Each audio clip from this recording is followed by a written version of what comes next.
प्यारे किसान भाइयों, मैं बात कर रहा हूं doctor Rajendra Gupta, innovation artificial insemination training institute Bathinda से। तो आज हम बात करेंगे गायों और भैंसों, भेड़ों और बकरियों में कई बार ये अबॉर्शन की बीमारी अक्सर पाई जाती है और इस बीमारी को हम ब्रूसिलोसिस के नाम पे जाना जाता है। और इसमें ये देखा गया कि गायों और भैंसों में इसमें लास्ट ट्राइमेस्टर ऑफ प्रेगनेंसी में, यानी कि 6वें, 7वें या 8वें या 9वें महीने में इसमें अबॉर्शन के चांसेस ज़्यादा बनते हैं। लेकिन इसका मतलब कदापि ये नहीं है कि इसमें 100% पशुओं की अबॉर्शन होती है, लेकिन तकरीबन देखा गया कि इसमें मोर देन 90% पशुओं की अबॉर्शन इसमें हो जाती है। लेकिन कुछ एक पशु जिनकी अबॉर्शन नहीं होती, उनके बच्चे बहुत ही कमज़ोर पैदा होते हैं, लेकिन वो बच्चे ज़्यादा देर तक सर्वाइव भी नहीं कर पाते। लेकिन इस बीमारी की सबसे बड़ी विडंबना क्या है? जो बच्चा पशु गिराता है, उस पशु के बच्चे के डिस्चार्जेस से, या जो जेर पशु नहीं गिराता उस जेर के डिस्चार्जेस की वजह से ये बीमारी, उस डिस्चार्जेस जब दूसरे पशुओं के खाने को ये मिक्स हो जाते हैं, उसके डिस्चार्जेस के साथ लग जाते हैं, तो उस डिस्चार्जेस का युक्त खाना खाने से दूसरे पशुओं को भी ये बीमारी होती है। और कई बार देखा गया है कि अगर किसी दूसरे पशुओं के शरीर पे कुछ जख्म हैं और ये पशुओं के जख्म से ये डिस्चार्जेस कांटेक्ट में आ जाते हैं, तो भी उनको ये बीमारी अक्सर पाई जाती है, उसमें बीमारी होने के चांसेस बन जाते हैं। और जहाँ तक नर और मादा का सवाल है, अगर मादा पशु में ये बीमारी है तो उसमें जब नर से हम लोग नेचुरल सर्विस करवाते हैं तो मादा के वजाइनल डिस्चार्जेस से ये बीमारी नर पशु में आती है। लेकिन दूसरी तरह देखा जाए, अगर नर पशु में ये बीमारी है और मादा पशु में नहीं है, तो उसकी नेचुरल मेटिंग करवाने से नर के सीमन के जरिए ये बीमारी मादा में जाती है, तो उसमें भी बीमारी होने के चांसेस बन जाते हैं। लेकिन ये बीमारी पशुओं से एक दूसरे को नहीं होती, केवल यहाँ पे ही नहीं रुकती, ये बीमारी पशुओं से इंसान को भी होती है, बंदों में भी पाई जाती है। जो डॉक्टर्स ऐसे केसेस को हैंडल करते हैं जिसमें अबॉर्शन होती है, या ऐसे केसेस में जब रिटेंशन ऑफ प्लेसेंटा के केसेस को हैंडल करते हैं और उन्होंने पूरी सावधानियां नहीं बरती होती, तो उसमें भी स्किन के जरिए, अगर स्किन के ऊपर कोई स्क्रैचेस हैं या स्किन के ऊपर कोई वूंड्स हैं और आप लोगों ने अच्छे से ग्लव्स को यूज़ नहीं किया, तो उसके जरिए, स्किन के अब्रेशंस के जरिए भी ये बीमारी डॉक्टर्स को होने की संभावना बन जाती है। उसके बाद भी हमने देखा है कि कहीं जब हम लोग ऐसे मरे हुए बच्चे को रिमूव करते हैं या प्लेसेंटा को रिमूव करने की कोशिश करते हैं, और अगर हमारी आँख के भीतर भी कोई इसका ड्रॉप पड़ जाए, तो उससे भी इसकी बीमारी बहुत अग्रेसिव रूप में आती है।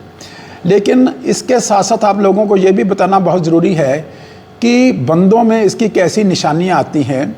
जब बंदों में ये ब्रूसिलोसिस की बीमारी होती है, तो सबसे पहले बंदों में हल्का हल्का थोड़ा थोड़ा बुखार आता है, जो बुखार के रिकरेंट अटैक्स होते रहते हैं। एक दिन बुखार आ गया, 2 दिन फिर नहीं हुआ, तीसरे दिन फिर बुखार हो गया, जिसको हम लोग अंडुलेंट फीवर बोल देते हैं।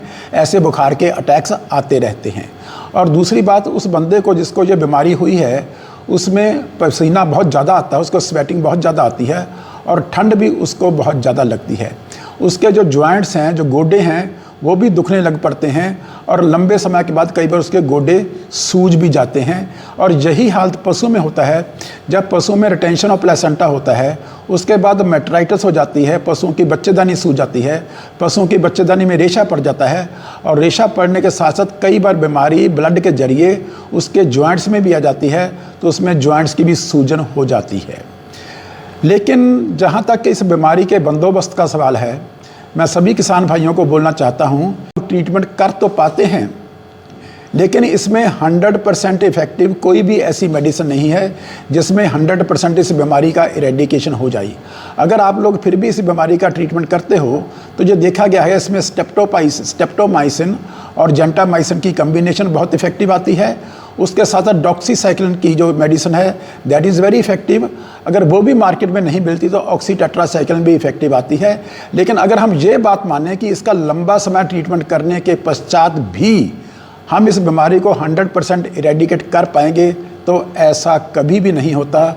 जिस पशु में एक बार ब्रूसिलोसिस की बीमारी आ जाती है उसमें ये ब्रूसिलोसिस की टाइटर हमेशा पॉजिटिव ही आती है, वो पशु कभी नेगेटिव नहीं होता, वो हमेशा बीमारी फैलाने का कारण बना ही रहता है।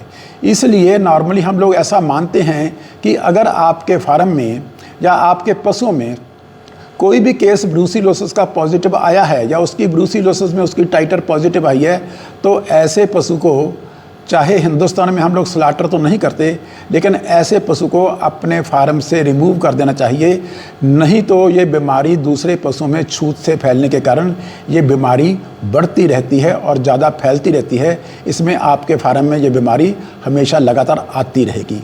लेकिन सबसे बढ़िया क्या है, आप लोगों को रेगुलर इस अपने पशुओं की, जो फार्म में पशु हैं, अगर अबॉर्शन का कोई केस आता है, रेगुलर या पीरियडिकली आप लोगों को ब्रूसिलोसिस की टेस्टिंग करवाते रहना चाहिए। ब्रूसिलोसिस की टेस्टिंग करवाने से अगर कोई भी पशु पॉजिटिव आता है तो आपको उसको पशु को अपने फार्म से निकाल देना चाहिए।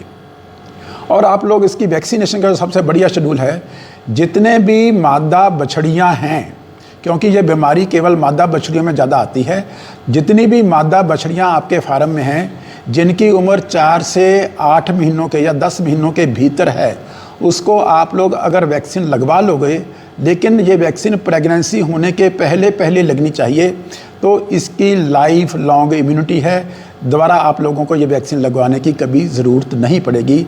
इसलिए सभी किसान भाइयों को एक ही बात बोलना चाहता हूँ, जितनी भी आपकी मादा बछड़ियाँ हैं उसको सही समय पे वैक्सीन लगवानी चाहिए, और बाकी के सभी पशुओं की पीरियडिकल आप लोगों को उसकी टेस्टिंग करवाते रहना चाहिए, क्योंकि इसकी टेस्टिंग करवाना बहुत आसान है। और आप लोगों को इसकी टेस्टिंग करवाने के पश्चात पता लग जाता है कि आपके फार्म में कोई पशु ब्रूसिलोसिस का पॉजिटिव नहीं है, तो उसमें आप लोगों के बाकी के सभी पशु बहुत ही अच्छी हेल्थ में रहेंगे, बहुत ही बढ़िया हेल्थ में रहेंगे, और आप लोगों के फार्म से ये बीमारी बिल्कुल इरेडिकेट हो जाएगी। Thank you so much.